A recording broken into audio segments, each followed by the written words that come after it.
हाँ हो तनी गाना गाई ना। गाना सुनबो जी चलो बर्दाश्त करी जा। ठीक बा।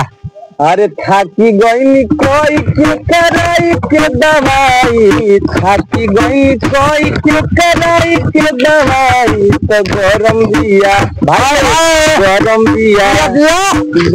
दिया चालो के छोकरिया के मारी गरम दिया चालो के रोक सोने लाठी के ना। अरे हमारे वैसे से बड़े अरे सोनी की पीढ़ी कौन ही समझला बासन जौने न तौने खसरिया कइले रहता असन।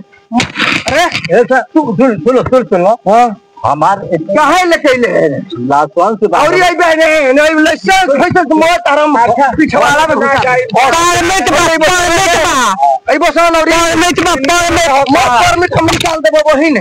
अरे ठीक है आज के बाद नहीं कुल गइला जा हमारा के पिड़कावा तो जना मैं पिड़कावल हेरा तोहरे को नाम बा खेसरिया और के करबा रे के करबा हुबा गो उ तो टोला में लइका बा उ को हर नाम ना भेजा हम बारी तो हमरे बा हमारा बगल में बा हमारे बगलवा में है लाठी हमारा की हम मार दब एकदम फाटी जीबो एकदम।